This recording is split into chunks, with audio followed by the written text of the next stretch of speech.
Now turn to Section 1.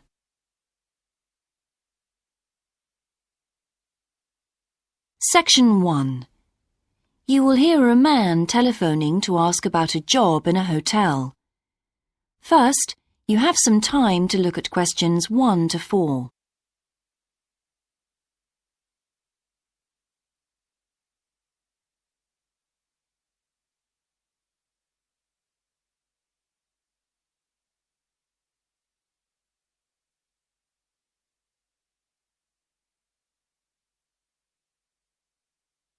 You will see that there is an example that has been done for you. On this occasion only, the conversation relating to this will be played first. Hello, West Bay Hotel. Can I help you? Oh, good morning. I'm ringing about your advertisement in the Evening Gazette.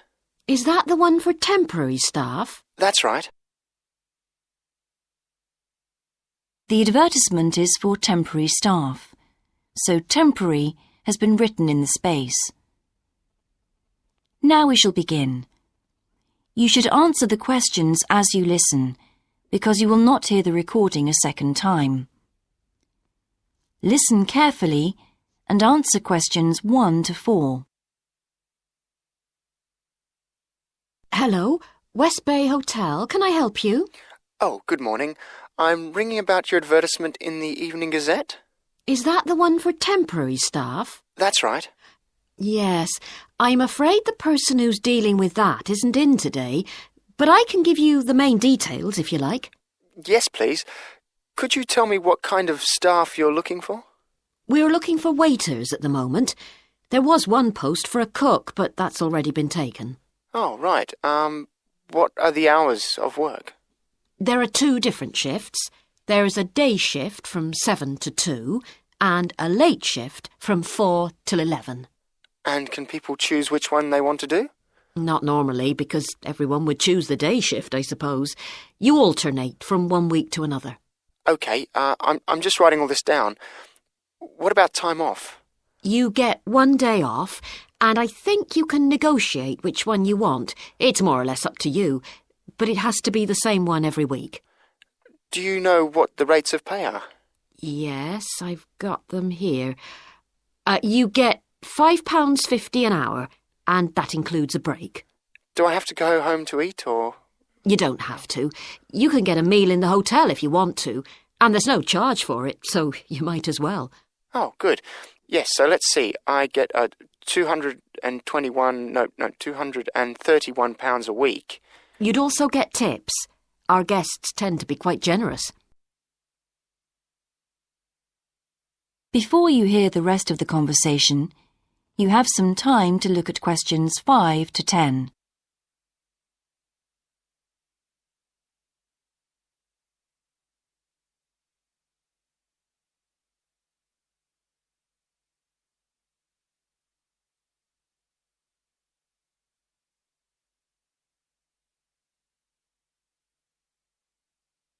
Now listen and answer questions 5 to 10.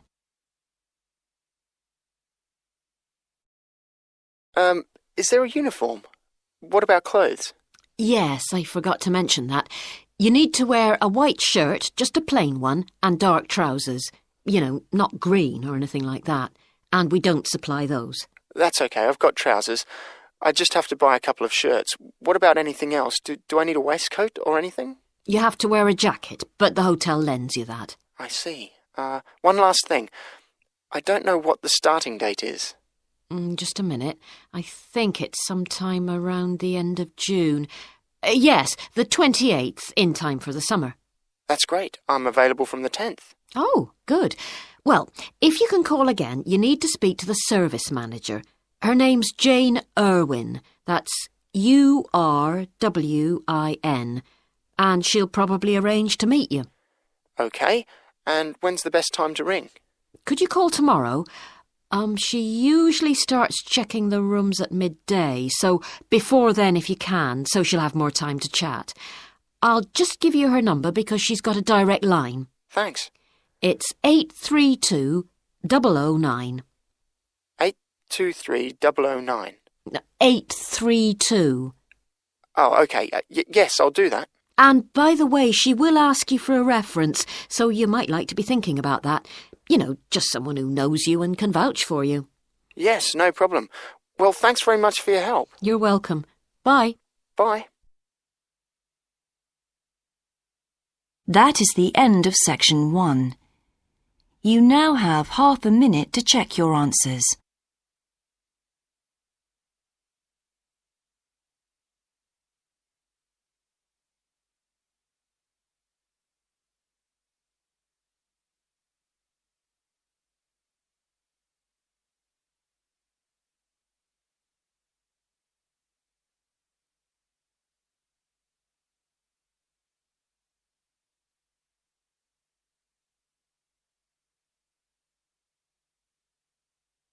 Now turn to section 2.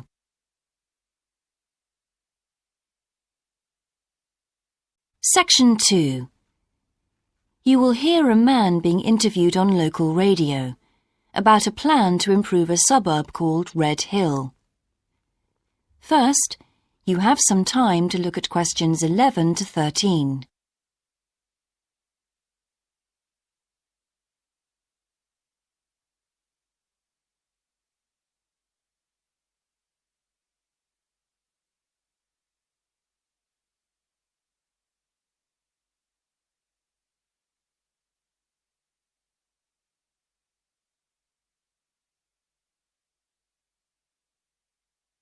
Now listen carefully and answer questions 11 to 13. Good morning and welcome again to your city today. With me today is Graham Campbell, a councillor from the City Council. He'll be telling us about the plan to improve the fast-growing suburb of Red Hill. Good morning, Graham, and welcome to the show. Good morning, Carol. Now, Graham, I understand that there has been a lot of community consultation for the new plan. Yes, we've tried to address some of the concerns that local groups told us about. People we've heard from are mainly worried about traffic in the area and in particular the increasing speed of cars near schools. They feel that it's only a matter of time before there's an accident as a lot of children walk to the school. So we're trying to do something about that. Another area of concern is the overhead power lines. These are very old and a lot of people we spoke to asked if something could be done about them. Well, I'm happy to report that the power company have agreed to move the power lines underground at a cost of $800,000. I think that will really improve the look of the area as well as being safer. That's good to know. But will that mean an increase in rates for the local businesses in that area? Well, the power company have agreed to bear the cost of this themselves after a lot of discussion with the council. This is wonderful news, as the council now has some extra funds for us to put into other things like tree planting and artwork. Before you hear the rest of the interview, you have some time to look at questions 14 to 20.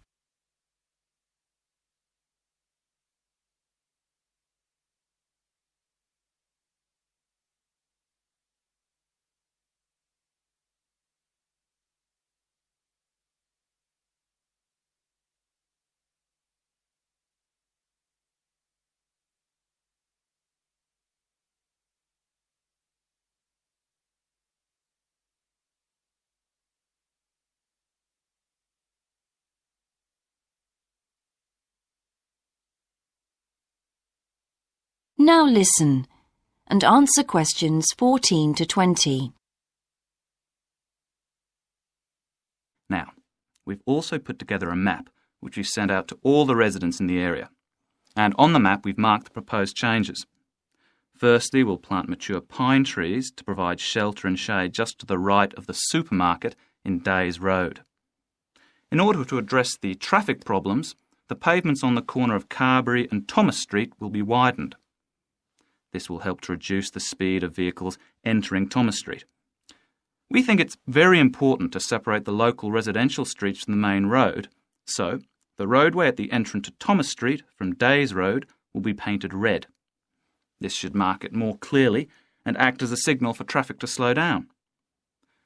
One way of making sure that the pedestrians are safe is to increase signage at the intersections. A Keep Clear sign will be erected at the junction of Evelyn Street and Hill Street to enable traffic to exit at all times. Something we're planning to do to help control the flow of traffic in the area is to install traffic lights halfway down Hill Street where it crosses Days Road. Now, we haven't only thought about the cars and traffic, of course. There's also something for the children. We're going to get school children in the area to research a local story, the life of a local sports hero, perhaps. And an artist will incorporate that story into paintings on the wall of a building on the other side of Hill Street from the supermarket. And finally, we've agreed to build a new children's playground, which will be at the other end of Hill Street, close to the intersection with Carberry Street. Wonderful. Now, what's the next stage? Well, the final plan will... That is the end of section 2. You now have half a minute to check your answers.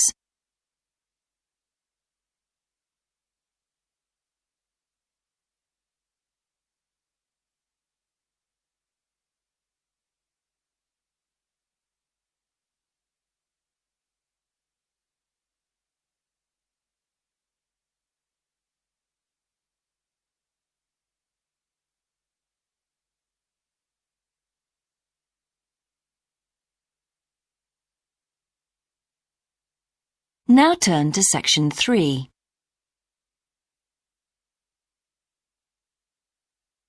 Section 3. You will hear two students called Dan and Jeannie discussing their studies at university. First, you have some time to look at questions 21 to 26.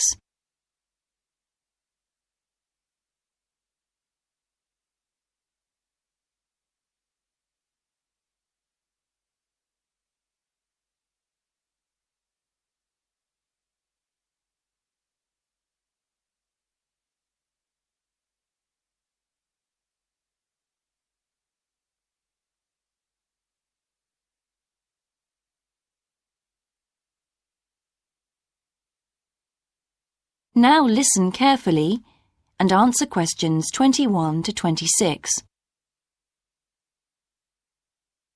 Hi Jeannie, how's it going? Oh, hello Dan. Pretty well, thanks. Have you managed to get the money for the course yet? Yes, that's all sorted out now, thanks. It took long enough though. It was practically a year ago that I applied to my local council for a grant, and it took them 6 months to turn me down. That's really slow. And I thought I was eligible for government funding, but it seems I was mistaken. So then I asked the boss of the company I used to work for if they would sponsor me, and much to my surprise, he said they'd make a contribution. But what about college grants and scholarships? There must be some you could apply for. Yes, there are, but they're all so small that I decided to leave them until I was desperate. And in fact, I didn't need to apply. My parents had been saying that as I already had a job, I ought to support myself through college. But in the end, they took pity on me, so now I've just about got enough. That's good. So now I can put a bit of effort into meeting people. Haven't had time so far. Any suggestions? What about joining some college clubs? Oh, right. You joined several, didn't you? Yes, I'm in the drama club. It's our first performance next week, so we're rehearsing frantically, and I've got behind with my work. But it's worth it. I'm hoping to be in the spring production too. I've never liked acting. Are you doing anything else? I enjoyed singing when I was at school, so I joined a group when I came to college. I don't think the conductor stretches us enough, though, so I'll give up after the next concert. And I also joined the debating society. It's fun, but with all the rehearsing I'm doing, something has to go, and I'm afraid that's the one. Do you do any sports? Yes, I'm in one of the hockey teams. I'm not very good, but I'd really miss it if I stopped.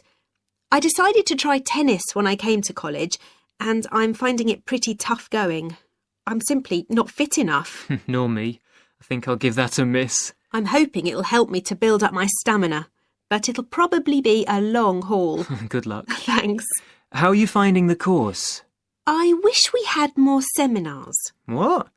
I'd have thought we had more than enough already. All those people saying clever things that I could never think of.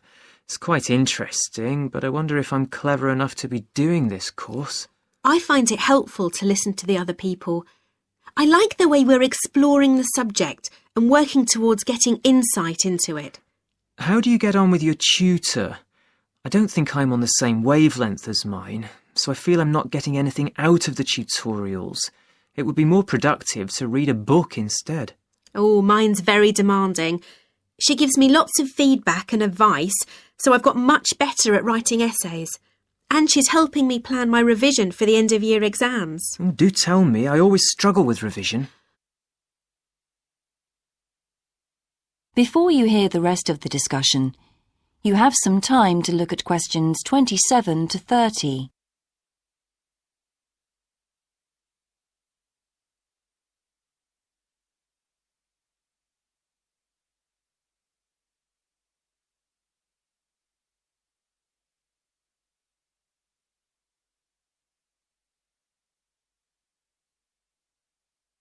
Now listen and answer questions 27 to 30. Well, the first thing is to find out exactly what's required in the exams. Would it help to get hold of some past papers? Yes, they'll help to make it clear. Right, I'll do that. Then what? Then you can sort out your revision priorities based on what's most likely to come up. I put these on a card and read them through regularly. But that isn't enough in itself.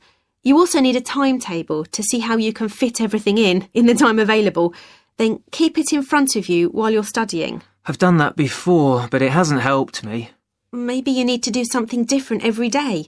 So if you break down your revision into small tasks and allocate them to specific days, there's more incentive to tackle them. With big topics, you're more likely to put off starting.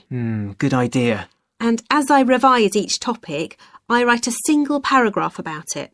Then later I can read it through quickly, and it helps fix things in my mind. Oh, that's brilliant. I also write answers to questions for the exam practice. It's hard to make myself do it, though. Well, I'll try. Thanks a lot, Jeannie. That's a great help. No problem. See you around. Bye. That is the end of section 3. You now have half a minute to check your answers.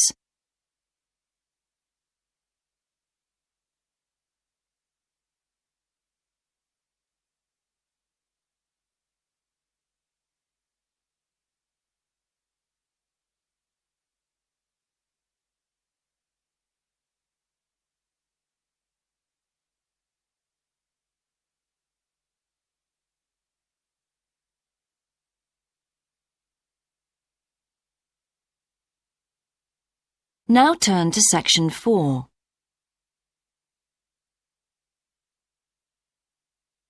Section 4. You will hear a lecturer giving a talk about Australian rock art to a group of archaeology students. First, you have some time to look at questions 31 to 40.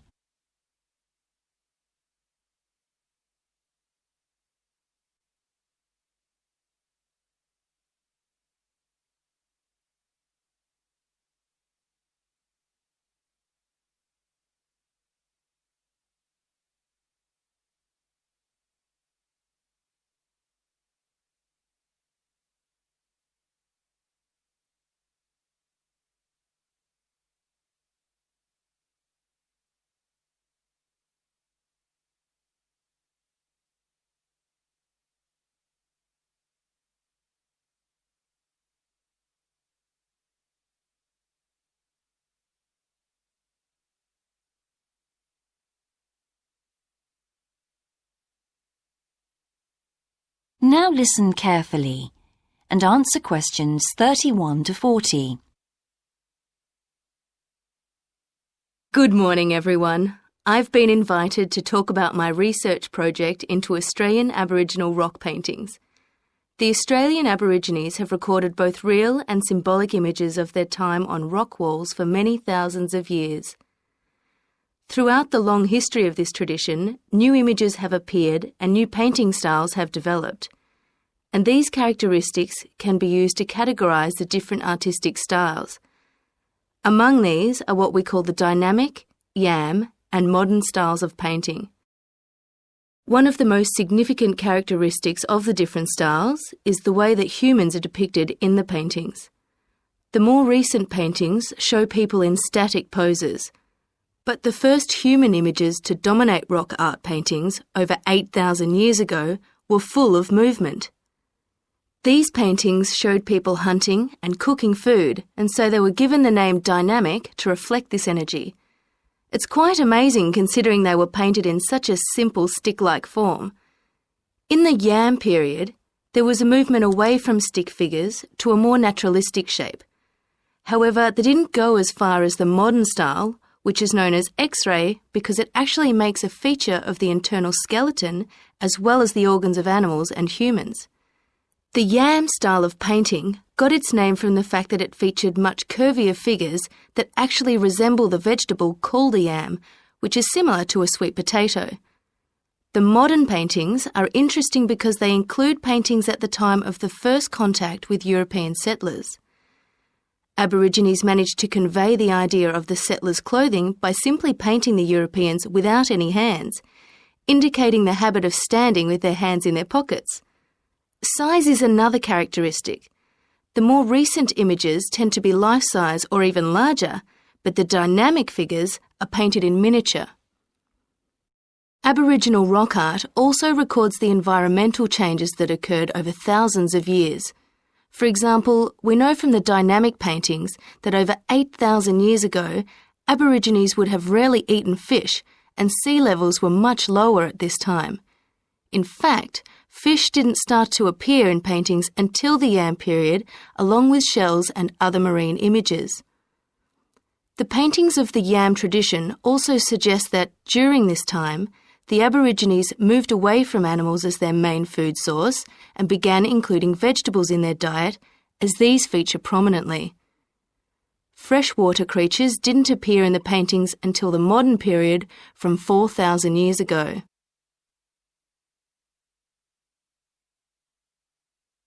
So these paintings have already taught us a lot. But one image that has always intrigued us is known as the rainbow serpent. The rainbow serpent, which is the focus of my most recent project, gets its name from its snake or serpent-like body, and it first appeared in the Yam period 4,000 to 6,000 years ago. Many believe it is a curious mixture of kangaroo, snake and crocodile. But we decided to study the rainbow serpent paintings to see if we could locate the animal that the very first painters based their image on. The Yam period coincided with the end of the last ice age.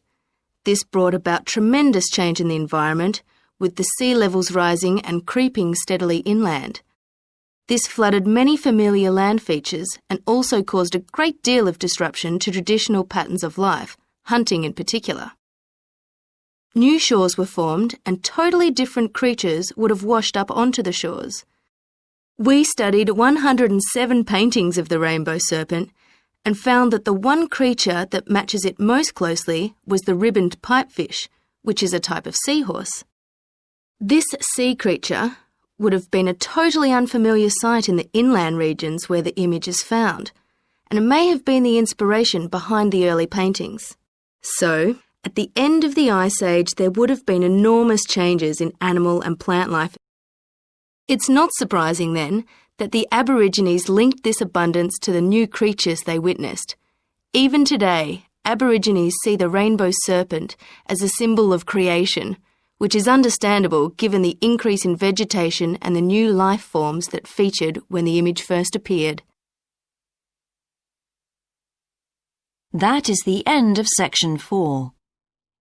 You now have half a minute to check your answers.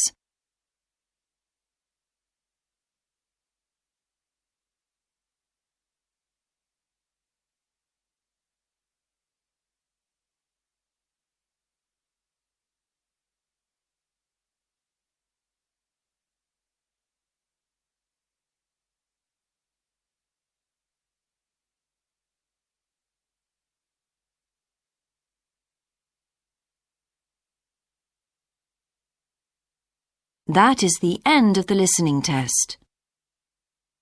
In the IELTS test, you would now have 10 minutes to transfer your answers to the answer sheet.